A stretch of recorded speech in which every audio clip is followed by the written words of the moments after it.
ایک رات مصر کے بادشاہ نے ایک خواب دیکھا کہ شام کی طرف سے ایک آگ آئی اور اس آگ نے تمام قبطیوں کے گھروں کو جلا دیا، جبکہ بنی اسرائیل محفوظ رہے۔ دہشت کے عالم میں بیدار ہونے کے بعد فرعون نے تمام نجومیوں کو اکٹھا کروایا اور ان سے اپنا خواب بیان کیا۔ نجومیوں نے اسے بتایا کہ بنی اسرائیل میں ایک بچہ پیدا ہوگا جو تیری بادشاہت کو ختم کرے گا۔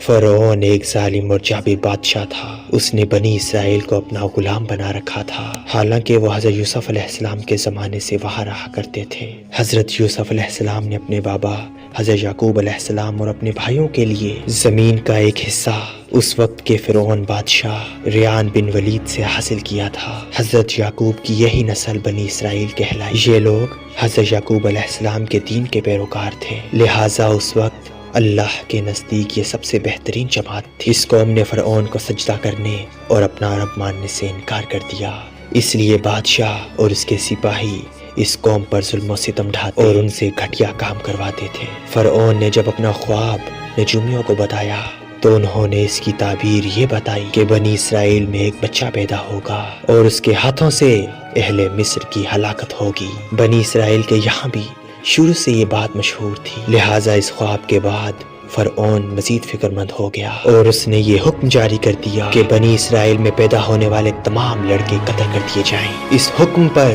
فرعون کے سپاہیوں نے ہر ممکن قدم اٹھایا تاکہ کوئی بھی نومولود بچہ زندہ نہ بچے۔ دیکھتے ہی دیکھتے بنی اسرائیل کے ہزاروں نومولود بچے ذبح کر دیے گئے۔ پھر ایک وقت وہ آیا کہ جب قبطی سرداروں نے فرعون سے کہا کہ اگر بنی اسرائیل کے لڑکوں کا اسی طرح قتل عام ہوتا رہا تو ہمیں آئندہ خدمتگار ملنا مشکل ہو جائے گا اور پھر ہمارے گھٹیا کمتر اور غلیظ کام کون کرے گا۔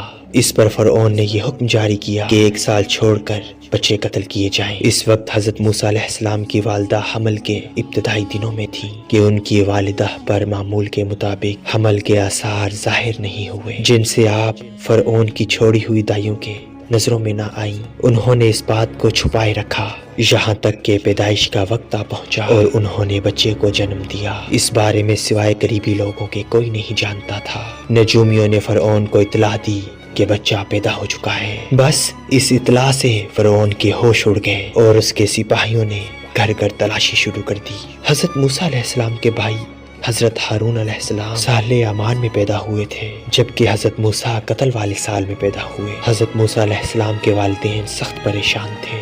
3 مہینے تک انہوں نے حضرت موسیٰ علیہ السلام کو چھپا کر رکھا، لیکن زیادہ عرصہ تک اس بچے کو فرعون کے سپاہیوں کی نظروں سے بچانا مشکل تھا۔ پھر بھی حضرت موسیٰ علیہ السلام کی والدہ اپنی پوری کوشش کرتی رہی، یہاں تک کہ ان کے پاس اللہ کا حکم آ گیا۔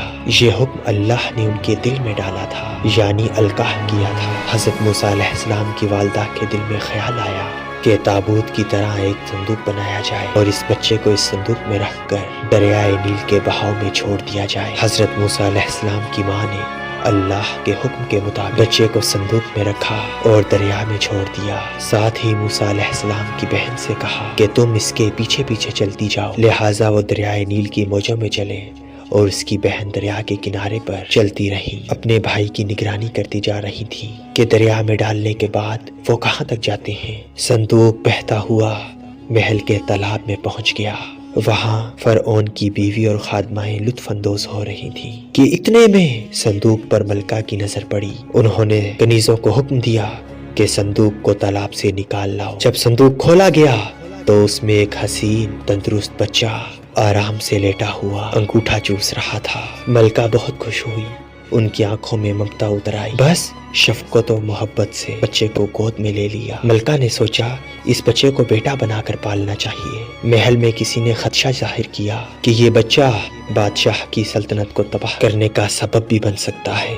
فرعون کے دل میں بھی یہ خیال آیا کہ کہیں یہ بچہ بنی اسرائیل کا وہ لڑکا نہ ہو جس کے بارے میں نجومیوں نے پیشن گوئی کی تھی۔ لیکن فرعون کی بیوی نے کہا یہ بھی تو ہو سکتا ہے کہ یہ بچہ ہماری آنکھوں کی ٹھنڈک بنے یا ہم اس کو اپنا بیٹا بنا لیں۔ اس پر فرعون نے کہا یہ صرف تیری آنکھ کی ٹھنڈک ہے، میری نہیں۔ میں نہیں چاہتا بنی اسرائیل کا کوئی بھی بچہ میری نگرانی میں پلے، لہٰذا یہ صرف تیری ہی آنکھوں کی ٹھنڈک ہے۔ حضرت ابن عباس فرماتے ہیں کہ اگر فرعون یہ بات کہہ دیتا کہ یہ بچہ میری بھی آنکھوں کی ٹھنڈک ہے تو اللہ پاک اسے ہدایت دے دیتا، لیکن اس نے یہ کہا کہ یہ صرف تیری آنکھوں کی ٹھنڈک ہے۔ ملکہ نے اس بچے کا نام موسیٰ رکھا، جس کے معنی ہے وہ شخص جو پانی سے نکالا گیا ہو۔ بچے کو جب محل میں لے جایا گیا تو اس نے دودھ کے لیے رونا شروع کر دیا۔ بچے کے پاس دودھ پلانے والی لائی گئی۔ بچے نے کسی بھی عورت کا دودھ نہ پیا۔ جو عورت بھی آپ کو دودھ پلانے کی کوشش کرتی ناکام ہو جاتی۔ ادھر موسیٰ علیہ السلام کی بہن دور کھڑی یہ سب دیکھ رہی تھی۔ موسیٰ علیہ السلام کی بہن نے فرعون کی بیوی سے کہا کہ کیا میں تمہیں ایسا گھر نہ بتاؤں جو بچے کو دودھ پلائے اور اس کی پرورش کرے اور اس بچے کی خیر خواہ ہو، اس لیے کہ وہ ایک غریب گھرانہ ہے۔ جب انہیں معلوم ہوگا کہ یہ بچہ فرعون کے گھر سے آیا ہے تو انہیں انعام و اکرام ملنے کی امید رہے گی۔ اس گھر میں نیک سیرت خاتون ہے، وہ اس بچے کو بخوشی دودھ پلانا قبول کرے گی۔ فرعون کی بیوی نے کہا چلو ٹھیک ہے، لہٰذا حضرت موسیٰ علیہ السلام کی بہن انہیں گھر لے آئی۔ والدہ محترمہ نے بچے کو دودھ پلایا تو آپ نے فوراً دودھ پینا شروع کر دیا۔ اب چونکہ بچے نے کسی اور کا دودھ پینا قبول نہیں کیا تھا، اس لیے وہ خود بچے کو لے کر آتے تھے۔ یوں حضرت موسیٰ علیہ السلام کی والدہ کا بے حد احترام ہونے لگا۔ اس طرح حضرت موسیٰ علیہ السلام شاہی محل میں رہ کر پرورش پا کر بڑے ہو گئے، لہٰذا اللہ نے اپنے نبی حضرت موسیٰ علیہ السلام کو نبوت کے منصب پر فائز کیا۔ آپ نے بنی اسرائیل کو فرعون سے آزادی دلائی اور مصر سے نکل گئے۔ فرعون بنی اسرائیل کو ختم کرنے کے لیے گھر سے نکلا اور دریائے نیل میں غرق ہو گیا، اور حضرت موسیٰ علیہ السلام کو اللہ نے فتح یاب کیا۔